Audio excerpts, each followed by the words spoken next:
my question today Can you is, see all my hair? how would you define grace? And how do you know that the grace of God is upon a person? That person will pray more, obviously. Because once grace, like I said, the grace of God, the breeze of the grace of God is always blowing. We need to unfurl our sails. And when we unfurl the sails, you can see that craft is moving even faster than the others. Other crafts, which we have not unfurled their sails. So you can see by that development, the spiritual development. Now, how does the spiritual development look like? That person becomes loving, unselfish, puts himself or herself last, and the intensity of that person's prayers is always for the well-being of others. But then you know grace has dawned on that person. So, like you have a kind of you have a short prayer in the morning and short prayer in the evening, you will get something short. But if you keep on praying intensely, you will feel that grace. The person feels the grace. The mind is lifted above the small things of life. These things will not bother. So, that person is always, you can say, aware of a kind of a presence, a kind of a response that comes. It's always there. So when you see such a person, you must know that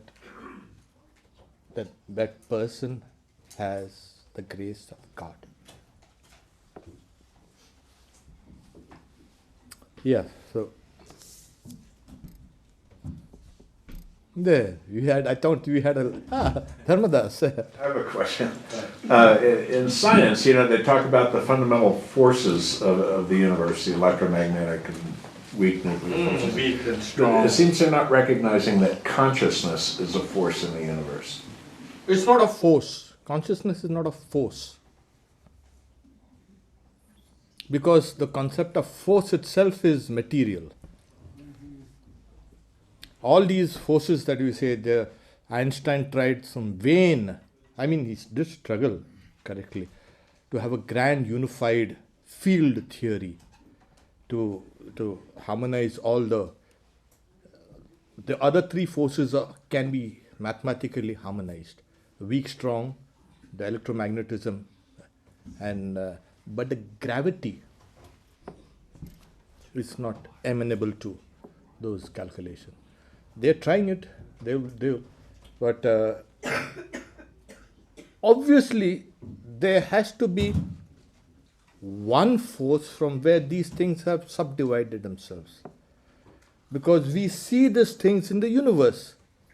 We see things sprouting up from a source and then subdividing into different branches. So, we know it intuitively, but we have not yet been able to do it scientifically. Now, is consciousness a force? No. Consciousness is not a force. Like, the strong and weak and, it's not a force. How do I say? Consciousness is pure, it's beautiful, it's blissful and luminous. Now, if you can, all these adjectives, if you can say, wow, God's consciousness, you have not defined consciousness. So then you say, okay, consciousness is the fundamental thing in this universe. There, again you say, oh, what's fundamental? Is it a force? Now, we have been using things like, it is existence and knowledge and bliss, Sat and Chit and Ananda, that's consciousness. So that's the closest thing we can get when we speak of consciousness as positive. But the negative explanation is no, not this, not this, not this, not this, not neti, neti, neti, neti. So what is that? It is you. It is always the subject. Here.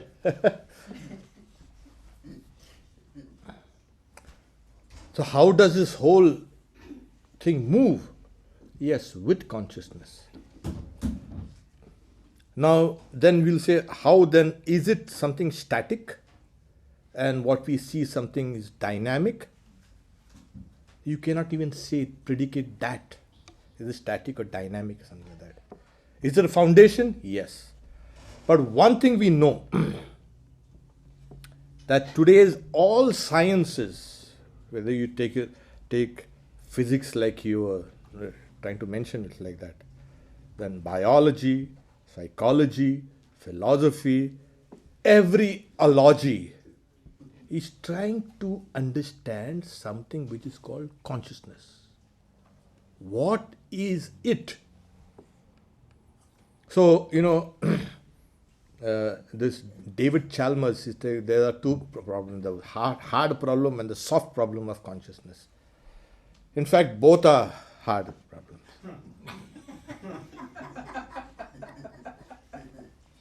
Because to understand consciousness, you must understand that the whole of creation arises from the mind, according to Indian metaphysics. While in Western science and philosophy, this whole creation emerges from matter. Mind arises much later in the evolution. Why? Yeah, we have a mind with the firing of neurons gives rise to the mind. But if we may ask, is a mollusk or is a bacteria conscious or no? And we find yes. Is a plant conscious or no? We find it's yes. It may not have a nervous system. It may not have a neural, you can say, network and all these things like our brain. But it responds. And that very fact that it responds means that there is consciousness somewhere in that. In fact, consciousness can be studied. There are now new trends in this. Instead of studying it through the mind processes, there are now some real good, hardcore researchers. They're saying it is better if we can try to understand consciousness through life processes. Wherever there's life, there is consciousness. And life is everywhere. So everything is built on consciousness. Here you are. So what is consciousness? That's the goal of every one of us. Yeah, we need to know. Yes, and we need to know, we need to seek and seek and seek and seek, and finally we will arrive at that which is existence. That which is knowledge, that is bliss. Now, it's like, I point a finger out there. That is consciousness. Don't look at my finger. All the descriptions and all the philosophies are like that.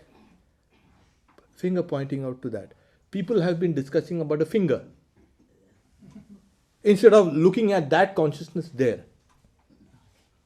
So we have learned theses and learned dissertations on where exactly is it pointing there? What's the angle of its...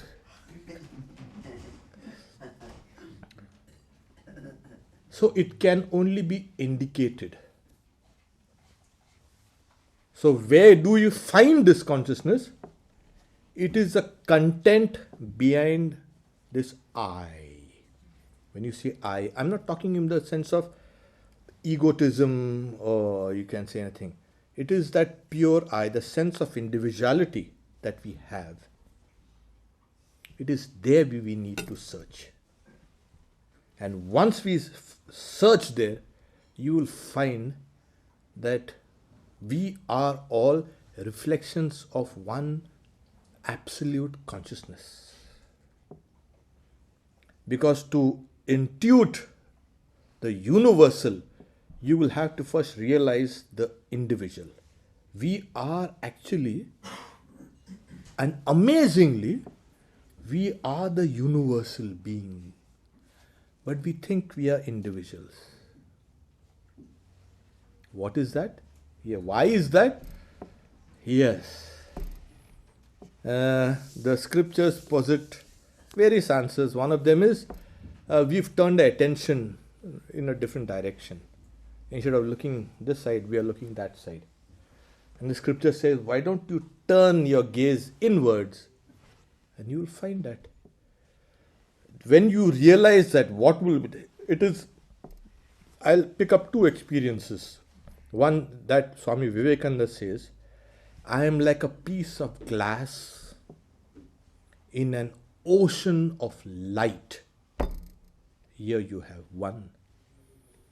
Swami Vivekananda, who was Swami, I can say, Vivekananda's brother disciple and one of the direct disciples of Sri Ramakrishna. He said, when I was standing in front of the Buddha, the sculpture was so beautiful.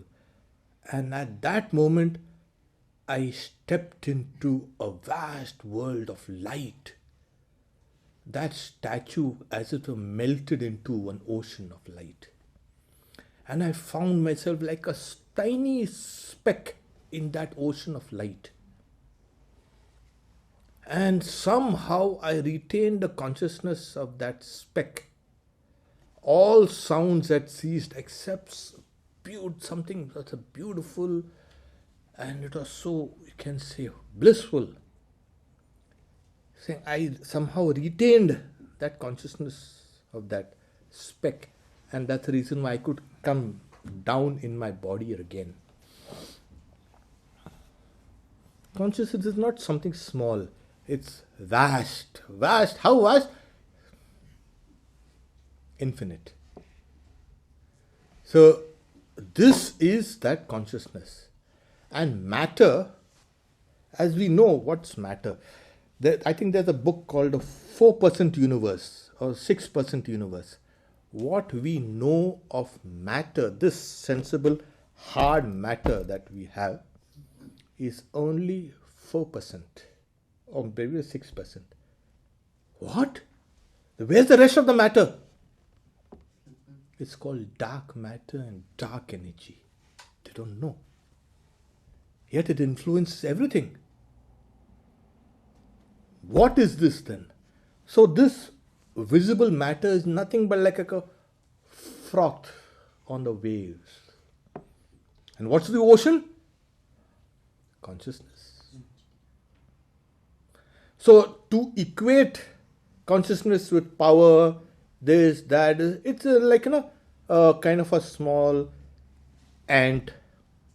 Like Sri Ramakrishna says, it goes to a huge hill of sugar grains and picks up one grain and comes saying, tomorrow when I go, I'll bring the whole hill of sugar with me. We can't. So, at the same time, we can realize that. That's an amazing fact. We can realize. So, as we keep on changing our conceptions of matter, we change the conceptions of the universe.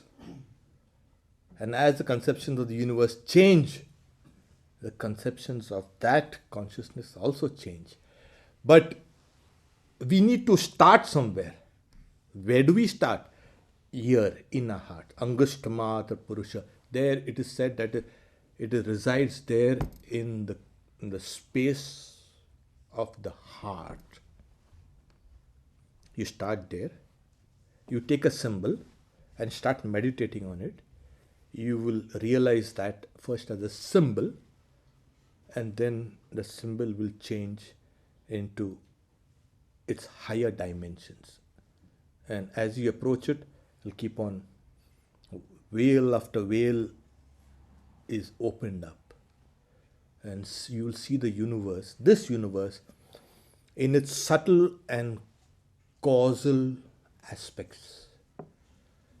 And then when you realize that consciousness, that experience is cannot be described. That's what the Vedas say, avang manasagocha. But you know it, because it is knowledge. It's not that you do not know. It's just that words are inadequate to express it. And language also. I mean, what? Like, when Buddha, when he became the Buddha, he was awakened. The force of this bliss was so tremendous in his body that he got up and kept pacing up and down for 7 whole days. His body was suffused with that bliss. Kept on pacing up and down, up and down. Tremendous. What about eating and sleeping? That person had transcended the body. So the gods, they say, appeared. I say, now that you have become the Buddha, now that you have become the awakened one, you go and teach the people. So Buddha saw the whole universe spread out in front of him. I don't see anyone who is competent enough to understand this and undertake this spiritual practice. The God said, you are so merciful. You try to dilute it a little. No, please. And then he kept on diluting, so that he could reach people and bring them. That's what it is. So what exactly it is? Is it being? No. Is it non-being? No. Is it a mixture of being and non-being? No. So finally you know, yes, because you transcend this whole universe. In fact, you will see the universe in an atom. And Swami Vivekananda, one of his realizations was, he saw the whole universe, that is about 13.7 billion years old and spreading and vast, you can say, space. He saw that whole universe in an atom. There you are.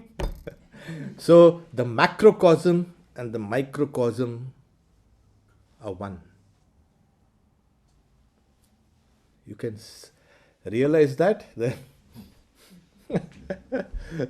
At one time, Swami Vivekananda was giving a lecture in some city.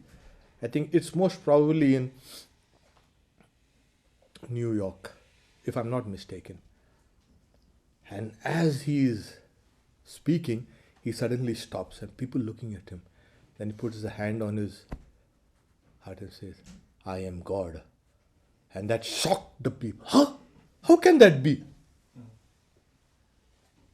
So our conception of God and his conception of God is obviously different. So today our conceptions of what is consciousness is still, attached with the slime of the world. As it becomes purified, we will see it in its pure form. And the scriptures describe it in a kind of like a pure drop of water falls in an ocean. So will your realization be. Yatodakam shuddhe shuddham asiktam tadrigeva bhavati. What do you become? You become the ocean. Now suppose that small raindrop is shouting, I'm going to lose my individuality. Yeah, what about me? I'm going to die. No. You are going, it is from here that you arose. And you're coming back. What's wrong with you? Why are you shouting about it? You become this whole universe. Now, can you retain this body? Is the question. Many people say, yes, it is samadhi and this and that. And they just kind of, they toss the word about like.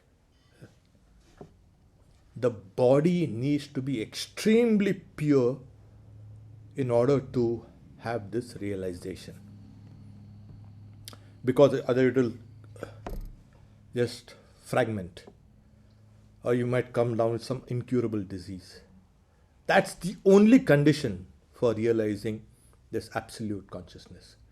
Why? Because the body at that time of experience goes into a state of, hyper hibernation, advanced stages of hibernation. You cannot have two things simultaneously. You cannot be aware of your body or your mind at the same time aware of that consciousness. No. You will have to keep one. Like Sri Ramakrishna's physician, he puts a stethoscope and he says, hey, there is no heartbeat and there is no breath. And he opens his eyes and he puts his finger there. There is no reaction at all. The eyeball is the most, you can say, sensitive part. And for all practical purposes, that body was dead. After 21 days, if the body still is in that state, that soul does not descend in that body anymore. Leaves it. But that doesn't matter. What's that? And if it does, then, and that doctor, after a while, he sees Sri Ramakrishna showing signs of life, and hey, what happened? Nothing happened. Hey. No, but then, yeah. So,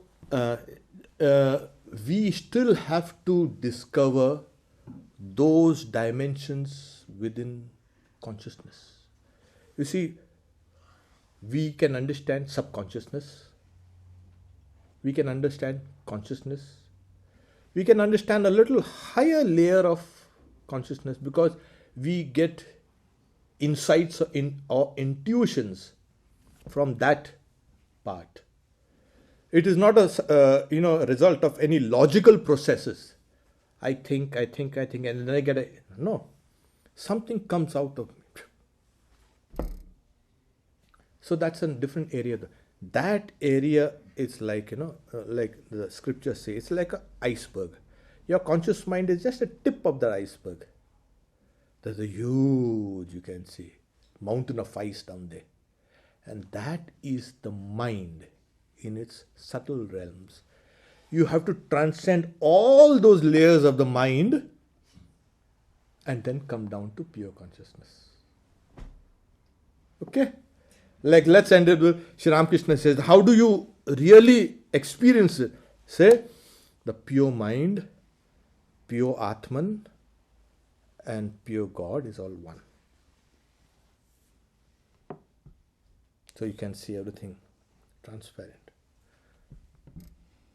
Okay, I think we went a little further than what we... That was great. Thank you. Yeah. Well, Yes, you were asking... We can still go on. We can still go on. Oh, yeah, yeah. We can hear more. I think this gentleman had a question. Yeah. Did you have a question? Yeah. You mentioned, Wait.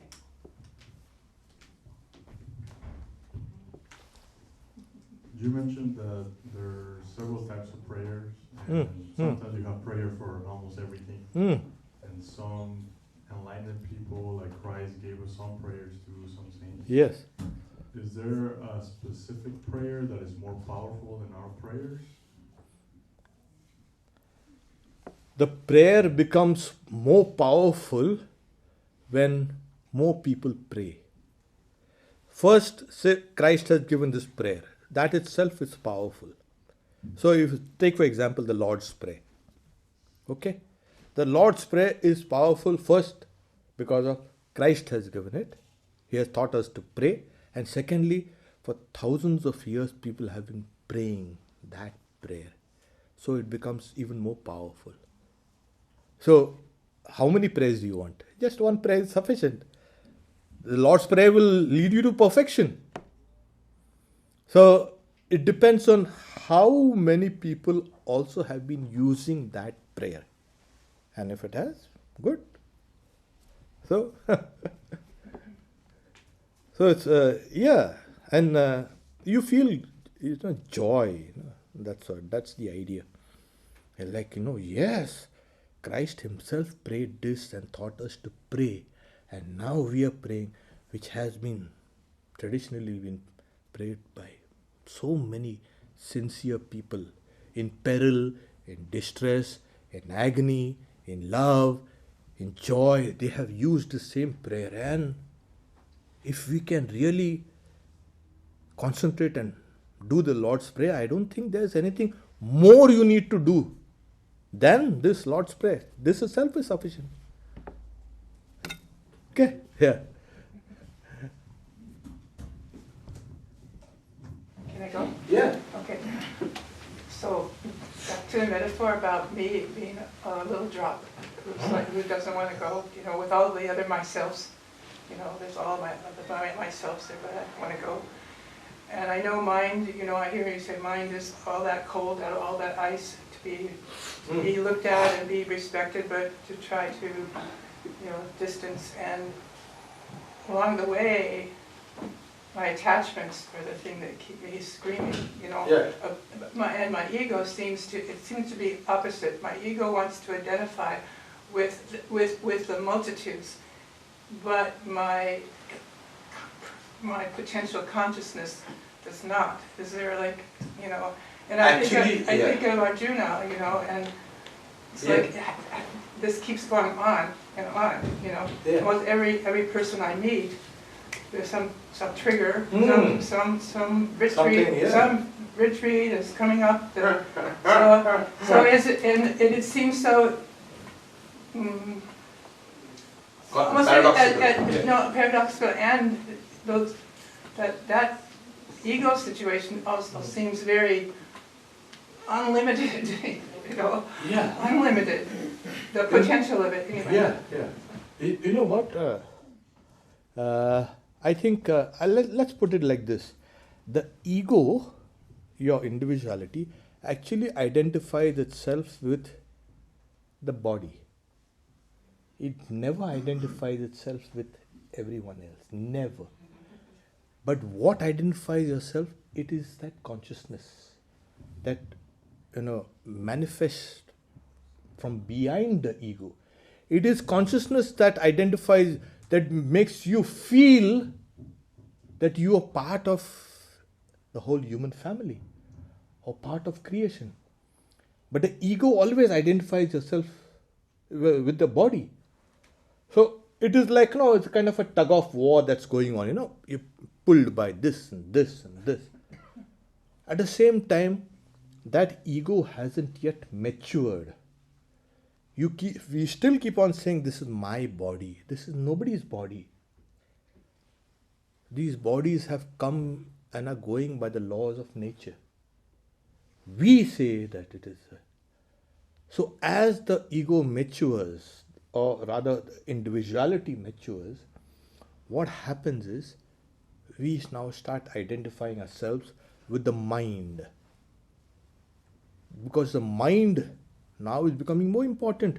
Somebody says some word and I keep on thinking about it for years probably. And sometimes I remember 40 years ago that guy had said this thing about me. Hi, we should have. Now we are living more in our mind than in our body. Yes, today's humanity and the future humanity also will be living more in the mind realm. Now, even here, there's a kind of an attachment to them. This is my mind. Yeah, it's fine, but it is much better than the body. Now, it will even mature further and say, this, I'm identified with my intelligence. Not that, it's not I am intelligent and others are fools, not like that. It is intelligence. Now, the intelligence is in me, in everyone. In the raw form, it is everywhere. We'll identify ourselves with that. So as we keep on identifying ourselves, as we mature slowly, higher and higher, you can say tattvas, or you can say qualities, you will find yourself expanding. No longer will you find yourself confined with your own ego.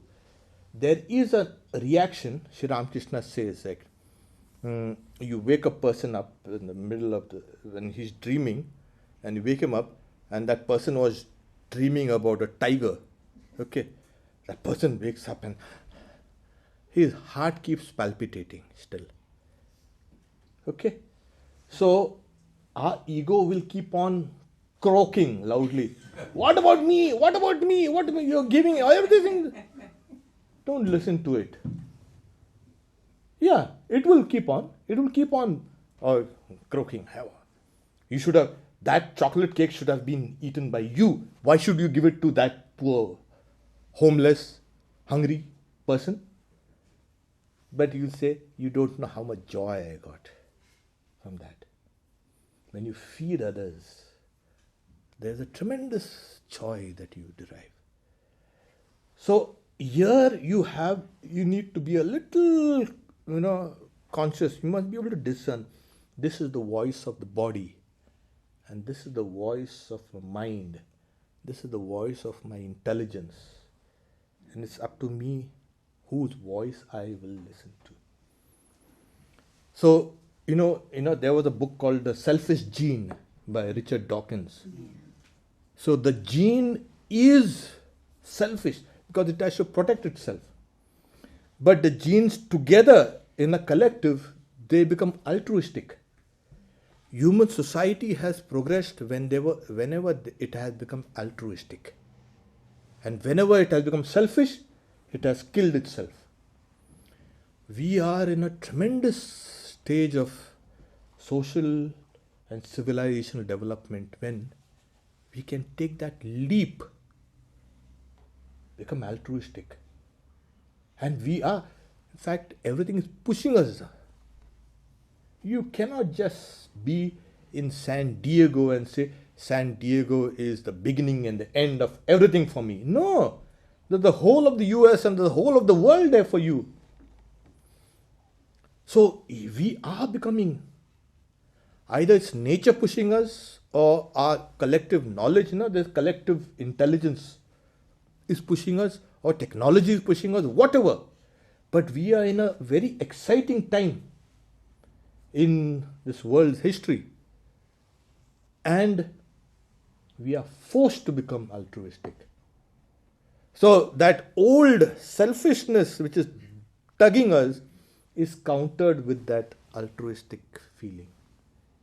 And once you can do that, they say you are not bound by your genetics, you can say your DNA that says, yeah, be selfish. You're going out of it. You are transcending body consciousness. And if you can do that, wonderful. How do you do that? Prayer. We come down to this. Prayers are extremely, extremely, extremely powerful. When we pray rightly, we forget time, we forget space, we forget all the circumstances. It's just like the soul is being poured at the feet of the Lord. Your mind is raised, your spirit is raised, and such a wonderful feeling. That is what it is. Okay? Yes, Swamiji, you may have answered my question, but are meditation and prayer the same or different? Prayer leads to meditation. Yes. Never go to meditation directly. Prepare yourself. Prayer. In fact, I remember when my teacher, gave me a long list of prayers. I said, my God, why can't I just go to the heart of the spiritual practice? That's meditation. Why do we need? But in a few years I understood. Those are essential. Otherwise I would never been able to enter into the heart of that spiritual practices. So prayer, it purifies us, opens us to the divine and makes us humble. And then we approach God through this. So in fact, Swami Vivekananda says silent prayer is meditation and meditation is silent prayer. There you are. Yeah. Swami, I have a little more of a pedestrian question for you. If a person wants to make a positive change in, say, social justice, would that person pray or do they act in the world or some Both. combination of both? Both. I would recommend, and that's been recommended by a long line of, you can say, sages. We do both. We work for social justice and pray also. And like I said, we have a responsibility, social responsibility. We are interconnected to this universe. We simply cannot say, I don't care. No, you are connected to me and to everyone, to the whole of creation in a very tangible way. It is our responsibility to look after that also aspect of me, because that also is an aspect. I have a personal aspect and that is clubbed with a social aspect. My language, my religion, my name, everything I have derived from society. And how can I say, I don't care for society? Your very personality is built by society. Or the race. So it is our responsibility also to others and to ourselves, to the social aspect of ourselves, that we pray and work. It's like, there's a mythological story when Rama was building a bridge from India to what is Sri Lanka. There was a kind of a sea there, and then he had to, because they had no planes. They had planes, but they weren't sufficient. So they had to build a kind of a bridge, kind of a channel on that sea. So the big monkeys were taking those big rocks and throwing down the sea and trying to build a bridge, land bridge on there, kind of a causeway. And then one small squirrel, it is rushing down to the sandbanks, rolling on the sand, coming in, once again trying to shake the sand off on the bridge. So monkeys will say, hey guy, what? It's a useless activity. So Rama seen that, so he was so pleased with that little effort, and he blessed that squirrel. So he, he ran his fingers down his back. And so you see squirrels with those lines down. So, even in the Bhagavad Gita is saying, Swalpamapyasa dharmasya, even a little of this practice saves one from great fear. Yes, we need to work, we need to pray, even a little. Once you become powerful in prayer, Swami Vivekananda says, you can go into a cave, close the door of the cave and think 5 true thoughts and pass away. Those true thoughts will cross the oceans and raise human consciousness on a high level. So prayer also is a form of help and something tangible you keep on doing. Thank you for bringing this question up. Thank you. Thank you. It's 1 o'clock, so I think Dharmadas can Let me off now. Okay, thank you.